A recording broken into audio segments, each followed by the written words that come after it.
बिस्मिल्लाहिर्रहमानिर्रहीम अस्सलामुअलैकुम वरहमतुल्लाहि वबरकातुहू। उम्मीद है आप तमाम स्टूडेंट खैरियत से होंगे। आज की इस वीडियो में हम आपके लिए एक और इम्पॉर्टेंट टॉपिक लेकर आए हैं, वो है बैलेंसिंग ऑफ केमिकल इक्वेशन।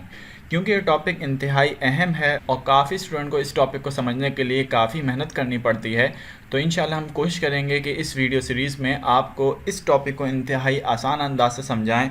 ना सिर्फ इस टॉपिक को हम समझाने की कोशिश करेंगे, बल्कि हमारी ये भी कोशिश रहेगी कि पास पेपर में जो भी इक्वेशन बैलेंस से रिलेटेड क्वेश्चन आया है उसको यहाँ आपको बैलेंस करके भी दिखाएं, कि ताकि आप टेक्निक तो समझें ही समझें, लेकिन टेक्निक को समझने के साथ ही आप पास पेपर को सॉल्व करना भी सीख लें और आपके प्रॉपर असाइनमेंट तैयार हो जाएँ। तो आइए अपने सिलसिले का आगाज़ करते हैं। तो सबसे पहले बात यह है कि किसी भी इक्वेशन को आखिर हम क्यों बैलेंस करते हैं, क्या वजह है कि किसी भी इक्वेशन को हमें बैलेंस करना पड़ता है। तो यहाँ पर एक पुरानी चीज़ हमें अपने जहन में लानी होगी, वो है law of conservation of mass. तो law of conservation of mass ने हमें ये बात बताई कि क्वांटिटी किसी भी एलिमेंट की वो चेंज नहीं होती किसी भी केमिकल रिएक्शन में। इसका मतलब ये हुआ कि केमिकल इक्वेशन के किसी भी साइड में हमें क्या मिलनी चाहिए, किसी भी ख़ास एलिमेंट की सेम क्वांटिटी। तो अगर क्वांटिटी सेम नहीं होती तो उसके लिए हम क्या करते हैं, उसको बैलेंस करते हैं।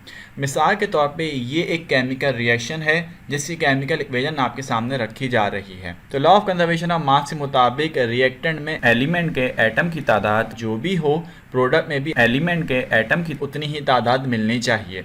तो ये एक बैलेंस्ड केमिकल इक्वेशन है और बैलेंस्ड केमिकल इक्वेशन होने के नाते हम अगर काउंट करें तो काउंट करने के नतीजे में जो भी एलिमेंट्स की तादाद है आइदर रिएक्टेंट या प्रोडक्ट में वो सेम होनी चाहिए। इस बात को और अच्छे तरीके से समझाने के लिए मैंने ड्राइंग का सहारा लिया है, कि जिसकी मदद से आप भी इस बात को काउंट कर सकते हैं बासानी कि दोनों अतराफ जब बैलेंस केमिकल इक्वेशन हो तो एलिमेंट्स की तादाद सेम रहती है। ये देखिए, तो यहाँ पर सबसे पहले CH4 यानी मीथेन गैस का मॉलिक्यूल है, कि जिसको मैंने डायग्राम के ज़रिए बना के आपके सामने रखा है। इसी तरीके से ऑक्सीजन के दो मॉलिक्यूल्स, जब इनका आपस में रिएक्शन होगा तो कार्बन डाइऑक्साइड गैस और वाटर के दो मॉलिक्यूल फॉर्म होंगे।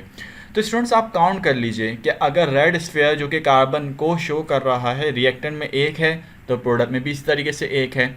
इसी तरीके से हाइड्रोजन जो कि ग्रे शेड के स्फीयर में मौजूद है, अगर रिएक्टेंट में उनकी तादाद 4 है तो आप देखें प्रोडक्ट में भी उनकी तादाद 4 ही है। इसी तरीके से ऑक्सीजन के 4 एटम्स मौजूद हैं दो मॉलिक्यूल की सूरत में, तो यही 4 एटम्स मैं प्रोडक्ट में भी मुलाहिजा कर रहा हूँ। तो इस तरीके से हम ये देखते हैं कि बैलेंस केमिकल इक्वेशन की मदद से लॉ ऑफ कंजर्वेशन ऑफ मास वो फॉलो होता है। तो हम लॉ ऑफ कंजर्वेशन ऑफ मास की वजह से हम इक्वेशन को बैलेंस करते हैं, और जब इक्वेशन बैलेंस हो जाती है तो रिएक्टेंट और प्रोडक्ट दोनों जगहों पर किसी भी ख़ास एलिमेंट के एटम्स की तादाद वो सेम हो जाती है। तो यहाँ तक हमारी पहली कन्फ्यूजन दूर हो जाती है कि why we should balance a chemical equation, कि हम किसी भी केमिकल इक्वेशन को आगे क्यों बैलेंस करें। तो उसका जवाब हमें मिल चुका है। अब आइए हम रूल्स की तरफ मूव करते हैं। मैंने केमिकल इक्वेशन को समझाने के लिए कुछ रूल्स कंपाइल किए हैं, और ये रूल्स मेरे टीचिंग तजुर्बात का नतीजा है। यानी कि इस टॉपिक को समझाने के लिए मैंने स्टूडेंट को जहाँ जहाँ मुश्किलात में मुब्तला देखा, इन तमाम बातों को मिलाकर मैंने एक रूल की सीरीज़ बना ली, कि जिसकी मदद से मैं आपको ये केमिकल इक्वेशन का टॉपिक समझाने की कोशिश करूँगा। सबसे पहला रूल ये कि हमें ये करना होता है कि किसी भी केमिकल इक्वेशन में दोनों तरफ, कौन से दोनों तरफ, रिएक्टेंट वाला साइड और प्रोडक्ट वाला साइड। केमिकल इक्वेशन क्या है, अगर आपको ये बात समझने में मुश्किल आ रही है तो आप मेरी प्रीवियस वीडियो में जाकर इसको चेक कर सकते हैं। लिंक डिस्क्रिप्शन में मौजूद है, कि जहां आप जाकर केमिकल इक्वेशन के टॉपिक को बेहतर अंदाज से समझ सकते हैं। तो बात मैं ये कर रहा था कि हमें केमिकल इक्वेशन के दोनों अतराफ यानी रिएक्टेंट और प्रोडक्ट दोनों तरफ क्या करना है, एलिमेंट्स की तादाद को काउंट कर लेना है। तो आप देखिए कि अगर हम बेहतर अंदाज से इंस्पेक्शन करना चाहें तो हम कॉलम बना सकते हैं, कॉलम ना भी बनाएं, लेकिन हम ये वाज़ेह ज़रूर करें कि रिएक्टेंट किस तरफ है और प्रोडक्ट्स किस तरफ है। तो उसके बाद मैंने देखना है कि मेरे पास एलिमेंट क्या क्या हैं। तो अगर मैं रिएक्टेंट में तवज्जो करूं तो मालूम होगा कि हाइड्रोजन और ऑक्सीजन ये दो एलिमेंट्स हैं जो रिएक्टेंट में मौजूद हैं। तो मैं उनको यहाँ पर कॉपी कर लूँगा अलॉन्ग विद देयर क्वांटिटी। तो यहाँ पे देखिए हाइड्रोजन के साथ 2 लिखा हुआ है। इसका मतलब ये कि इस रिएक्शन में हाइड्रोजन जो लिया है उसके 2 एटम्स मौजूद हैं और हाइड्रोजन के 2 एटम्स यहाँ पे हाइड्रोजन के मॉलिक्यूल को शो कर रहे हैं। इसी तरीके से ऑक्सीजन के साथ भी 2 लिखा हुआ है। ये ऑक्सीजन के साथ लिखा जाने वाला 2 ये भी इस बात की निशानदेही कर रहा है कि ये ऑक्सीजन का मॉलिक्यूल तो है ही, लेकिन यहाँ पर ऑक्सीजन के 2 एटम्स मौजूद हैं। सिमिलरली प्रोडक्ट की अगर मैं बात करूं तो प्रोडक्ट में भी वही एलिमेंट्स होंगे, कोई नया एलिमेंट मौजूद नहीं होगा। तो हाइड्रोजन के एटम्स की तादाद तो हो गई 2, जो कि यहाँ पर लिखी हुई भी है और मैंने बआसानी समझ भी लिया। लेकिन मैं ऑक्सीजन के एटम की तादाद के मुतालिक क्या फ़ैसला करूं, तो यहाँ पर एक और पॉइंट मुझे समझना है। वो पॉइंट ये है कि if there is nothing after an element we assume it 1, कि अगर किसी एलिमेंट के साथ कोई नंबर नहीं लिखा तो हमें क्या अज्यूम करना है कि उसके साथ 1 है, जो कि लिखा नहीं गया। जस्ट लाइक H2O, इसमें O के साथ कुछ भी नहीं लिखा तो हमें क्या एज्यूम करना है 1, और ये 1 जब मैंने पहचान लिया, इसका पता मुझे चल गया, तो अब मैं ऑक्सीजन की तादाद प्रोडक्ट में बआसानी लिख सकूँगा, जो कि क्या है 1। तो इस तरीके से इंस्पेक्शन कंप्लीट हुई इस केमिकल इक्वेशन की।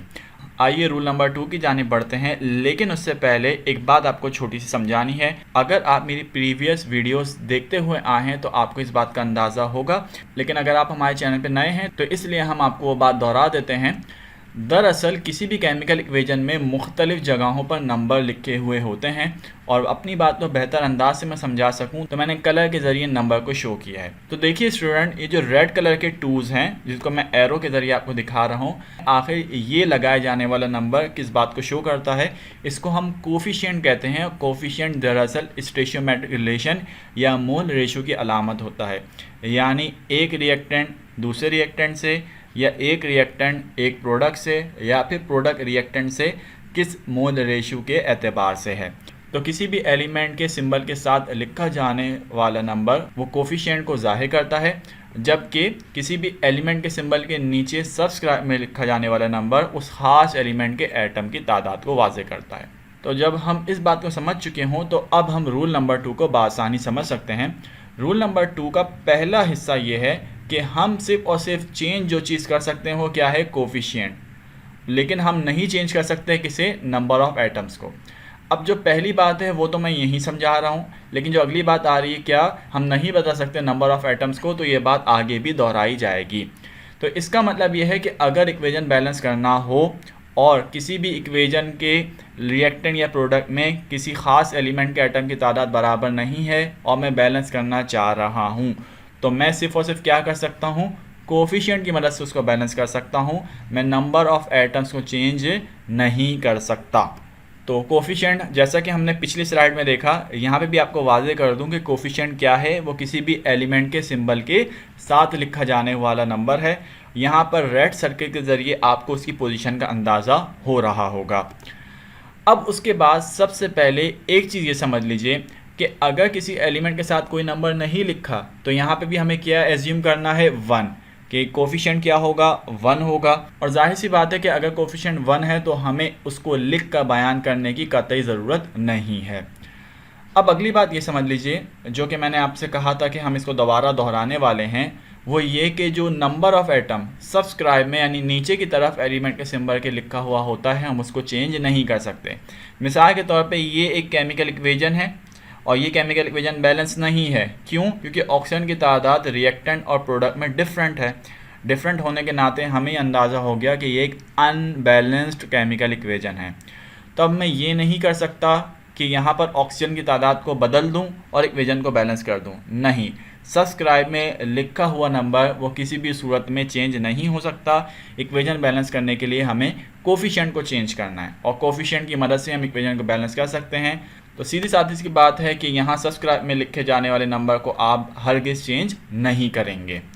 उसके बाद अगला रूल ये है कि इक्वेशन बैलेंस करने के लिए हम जो भी कोफिशिएंट किसी भी मॉलिक्यूल के साथ लगाते हैं तो वो लगाया जाने वाला कोफिशिएंट उस मॉलिक्यूल में मौजूद तमाम एटम से मल्टीप्लाई करेगा। क्या मतलब? अब आप देखिए, इस इक्वेशन को बैलेंस करने के लिए मैंने हाइड्रोजन के साथ 2 लिया। अब इस 2 का असर किस तक है? सिर्फ हाइड्रोजन तक है, क्योंकि प्लस का साइन क्या करता है? 2 रिएक्टेंट को आपस में एक दूसरे से सेपरेट करता है।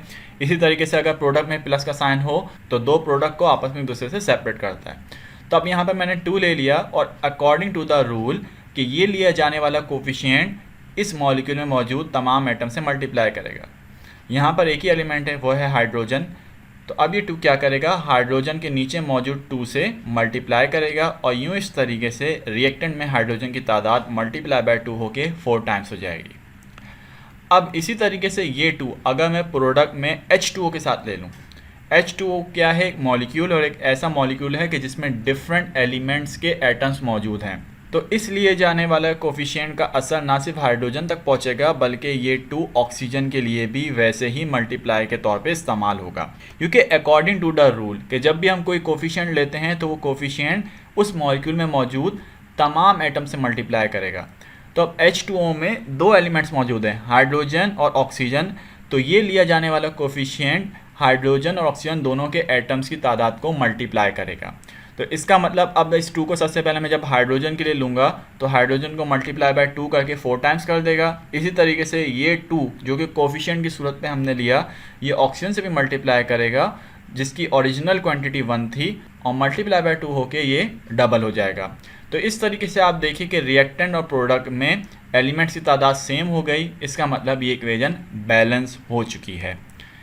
रूल नंबर 4 ये है कि जब भी आप किसी भी इक्वेशन को बैलेंस करने जा रहे हैं तो आप कहाँ से स्टार्ट करेंगे, अनबैलेंस से, यानी उस एटम से शुरू किया जाएगा जो कि अनबैलेंस हो। अनबैलेंस एटम को बैलेंस करते हुए हम किसी भी इक्वेशन को बैलेंस करते हैं। तो अब जब हमने बुनियादी उसूल समझ ली हैं तो अब हम इक्वेशन को बैलेंस करना शुरू कर देते हैं। तो सबसे पहली एग्जांपल हमारे सामने आ रही है और ये आपके बोर्ड के एग्जाम में ईयर 2011 में आई। तो यहाँ पे ये इक्वेशन मौजूद है, H2 reacts with Cl2 produces HCl। इस इक्वेशन को हमें बैलेंस करना है। सबसे पहले इंस्पेक्शन कर लीजिए कि कौन कौन से एलिमेंट्स हैं और उनके एलिमेंट्स की तादाद क्या है। तो रिएक्टेंट में हम देखें तो हाइड्रोजन के 2 एटम्स हैं, इसी तरीके से क्लोरीन के भी 2 एटम्स मौजूद हैं, जबकि प्रोडक्ट में H और Cl दोनों के साथ कोई नंबर मौजूद नहीं है। और अकॉर्डिंग टू द रूल जब कुछ ना लिखा हो तो हम 1 एज्यूम करते हैं, तो यहाँ पर 1 और 1 लिया जाएगा। अब हमें इसे बैलेंस करना है। तो अभी जो शुरू की 2 एग्जाम्पल आएगी उसमें आपने इक्वेशन बैलेंस करने के लिए प्रोडक्ट के साथ एक नंबर ले लेना है और जब आप प्रोडक्ट के साथ एक नंबर ले लेंगे तो आपकी इक्वेशन बैलेंस हो जाएगी। तो यहाँ पर मैं क्या करने वाला हूँ, जस्ट HCl के साथ 2 ले लूँ तो मेरा मसला हल हो जाएगा। यानी कि मैं ये चाह रहा हूँ जैसे रिएक्टेंट में हाइड्रोजन और क्लोरीन की तादाद 2 और 2 है तो प्रोडक्ट में भी वो डबल हो जाए। तो डबल करने के लिए मैंने यहाँ पर कोफिशिएंट 2 का इजाफा किया। अब ये 2 हाइड्रोजन और क्लोरीन दोनों से मल्टीप्लाई करेगा और इस तरीके से दोनों की तादाद रिएक्टेंट के बराबर आ जाएगी और ये इक्वेशन बैलेंस हो गई। अब एक बात छोटी सी समझ लीजिए, वो रूल नंबर 5 के तौर पे आपके सामने आ रही है कि जब आप इक्वेशन को बैलेंस कर लें तो आपको उसको चेक भी करना चाहिए। तो आप अगर चेकर को इस अंदाज से एक balance equation along with inspection पेश करते हैं तो एक मुनासिब तरीक़ेकार और एक बेहतरीन प्रेजेंटेशन है। आइए अगली एग्जाम्पल की मूव करते हैं कि जिसमें भी हम सिर्फ और सिर्फ प्रोडक्ट में मौजूद मॉलिक्यूल की मदद से अपनी इक्वेशन को बैलेंस करेंगे। तो दूसरी एग्जाम्पल ईयर 2013 में बोर्ड के एग्जाम में आई है, आइए देख लेते हैं। तो ये केमिकल इक्वेशन हमारे सामने है, इसकी इंस्पेक्शन कर लेते हैं। सबसे पहले रिएक्टेंट और प्रोडक्ट को सेपरेट करते हुए तो एलिमेंट्स हमारे पास यहाँ पर कार्बन और हाइड्रोजन मौजूद हैं। अगर रिएक्टेंट की बात करूँ तो कार्बन की तादाद वो सिर्फ और सिर्फ सिंगल टाइम्स है। इसी तरीके से हाइड्रोजन के साथ 4 लिखा है, यानी यहाँ पर हाइड्रोजन के 4 एटम्स मौजूद हैं। Carbon once again single time है और हाइड्रोजन यहाँ पे ट्वाइस है।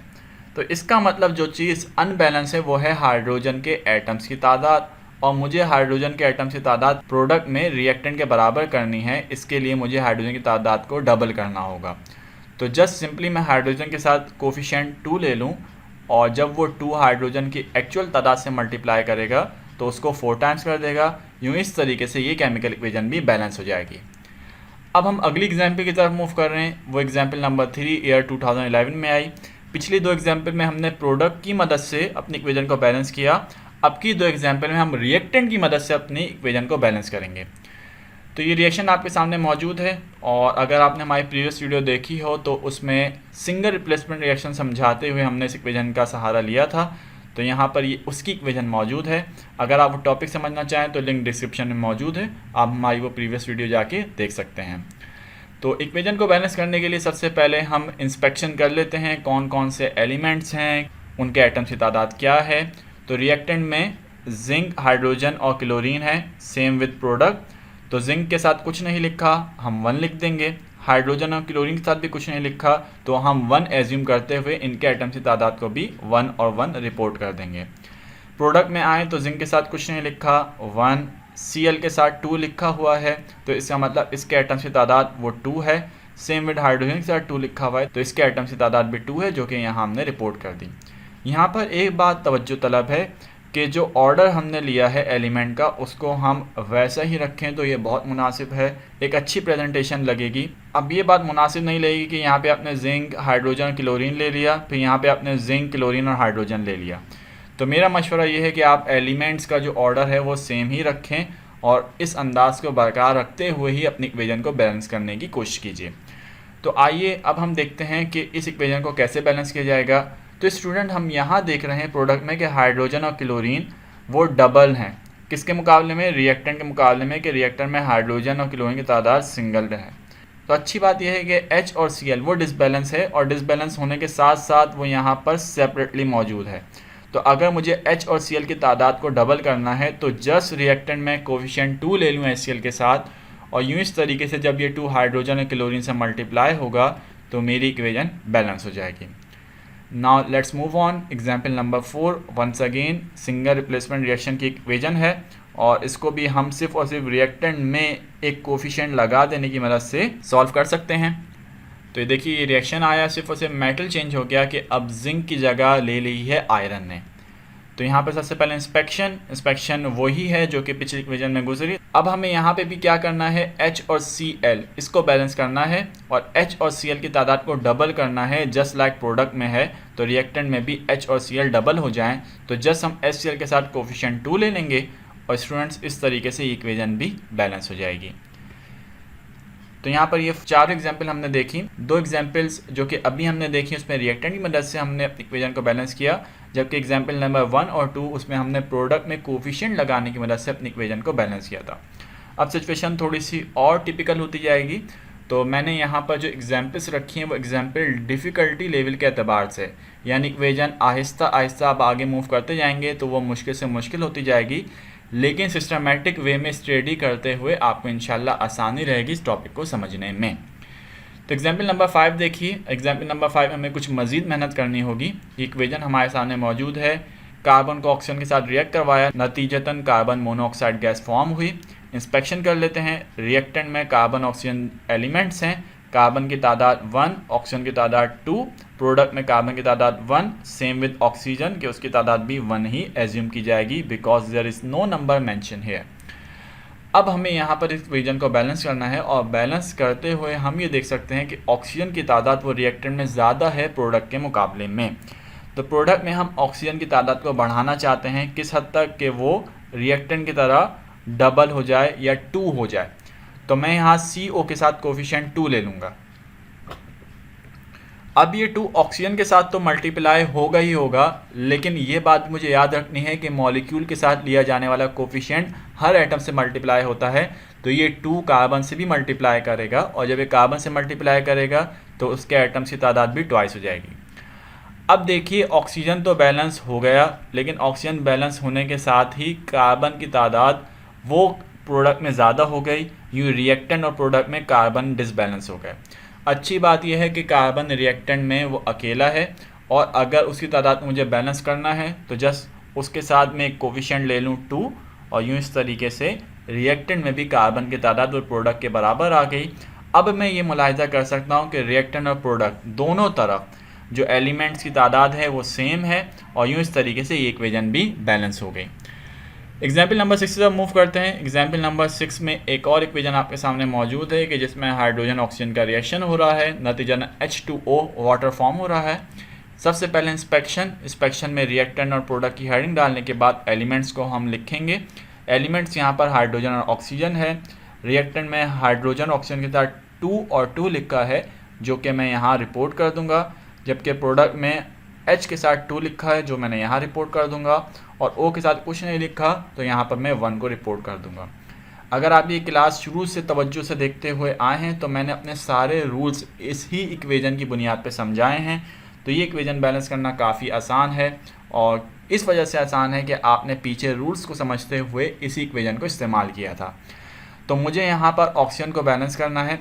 तो ऑक्सीजन को बैलेंस करने के लिए सबसे पहले मैं इसके साथ कोफिशिएंट 2 ले लूँगा, ताकि यहाँ पर भी ऑक्सीजन की तादाद डबल हो जाए या 2 हो जाए जैसे रिएक्टेंट में है। तो जब मैंने यहाँ पर 2 लिया तो इस 2 का असर हाइड्रोजन तक भी पहुँचेगा, यानी हाइड्रोजन भी 2 से मल्टीप्लाई होगा और वो 4 टाइम्स हो जाएगा, जबकि ऑक्सीजन से मल्टीप्लाई होने की सूरत में ये 2 हो जाएगा, यानी रिएक्टेंट के बराबर आ जाएगा। अब हाइड्रोजन की तादाद रिएक्टेंट और प्रोडक्ट में डिफरेंट हो गई है, तो अब मैं रिएक्टेंट में हाइड्रोजन को बैलेंस करने के लिए इसके साथ कोफिशिएंट 2 लगा दूंगा। तो देखिए मैं मल्टीप्लाई बाय 2 कर दूंगा, यहाँ पे भी 4 आ गया और ये मेरी इक्वेशन बैलेंस हो गई। एग्जाम्पल नंबर 7 ईयर 2017 में इक्वेशन आई है कि जिसमें कहते हैं N2 का रिएक्शन H2 के साथ हुआ और नतीजतन NH3 यानी अमोनिया गैस फॉर्म हुई। इंस्पेक्शन कर लेते हैं। एलिमेंट्स यहाँ पर नाइट्रोजन और हाइड्रोजन हैं, जिनको यहाँ हम उतार लेते हैं। रिएक्टेंट में नाइट्रोजन और हाइड्रोजन दोनों के एटम्स की तादाद 2 है, मैंने रिपोर्ट कर दी। प्रोडक्ट में नाइट्रोजन के एटम की तादाद 1 है और हाइड्रोजन के साथ 3 लिखा है, यानी हाइड्रोजन के 3 एटम्स मौजूद हैं। एक बार फिर इक्वेशन को बैलेंस करने के लिए हमें मुख्तलिफ कोफिशिएंट का इस्तेमाल मुख्तलिफ मॉलिक्यूल के साथ करना होगा। तो सबसे पहले मैं ये देख लूँ क्या चीज़ अनबैलेंस है। तो यहाँ पर नाइट्रोजन भी अनबैलेंस है, हाइड्रोजन भी अनबैलेंस है और मुझे इनको बैलेंस करना है। तो मैं सबसे पहले कोशिश करता हूँ कि प्रोडक्ट में नाइट्रोजन की तादाद को रिएक्टेंट के बराबर ले आऊँ, यानी इसको भी 2 कर दूँ। तो मैं NH3 के साथ कोफिशिएंट 2 का इजाफा कर देता हूँ। तो ये 2 नाइट्रोजन के साथ मल्टीप्लाई हुआ, इसकी तादाद 2 हो गई, लेकिन ये 2 अब हाइड्रोजन के 3 एटम्स के साथ मल्टीप्लाई करेगा और नतीजतन हाइड्रोजन के एटम की तादाद वो 6 हो जाएगी। अब उसके बाद बारी आई रिएक्टेंट की, क्योंकि मैं क्या देखता हूँ कि प्रोडक्ट में नाइट्रोजन तो बैलेंस हो गया लेकिन हाइड्रोजन डिस्टर्ब हो चुका है। तो अब ये करना होगा कि हाइड्रोजन के साथ एक कोफिशिएंट ले लेना होगा जो कि हाइड्रोजन के एटम की तादाद को 6 तक पहुँचा दे, और वो कोफिशिएंट 3 है, इसका मैं इजाफा करूँगा और जब मैं इसको मल्टीप्लाई कर दूंगा ओरिजिनली मौजूद हाइड्रोजन के एटम की तादाद से, तो मुझे 6 हासिल हो जाएगा और यूँ इस तरीके से इक्वेशन भी बैलेंस हो जाएगी।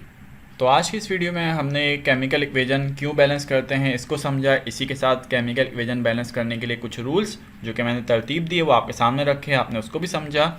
और इसी तरीके से आज की इस वीडियो में हमने 7 अदर एग्जाम्पल्स को स्टडी किया, उसे समझा और उसे बैलेंस करने की कोशिश की। इंशाल्लाह नेक्स्ट वीडियो में अगले रूल के साथ कुछ मज़ीद एग्जाम्पल सॉल्व करेंगे। जब तक के लिए हमें इजाज़त दीजिए। वीडियो पसंद आई हो तो इसे लाइक कीजिए, इल्म फैलाने में हमारा साथ दीजिए और इस वीडियो को अपने दोस्तों के साथ शेयर कीजिए और हमारे चैनल को सब्सक्राइब करना ना भूलिए। अगली वीडियो में दोबारा आपसे मुलाकात करते हैं। अस्सलामु अलैकुम व रहमतुल्लाहि व बरकातुहू।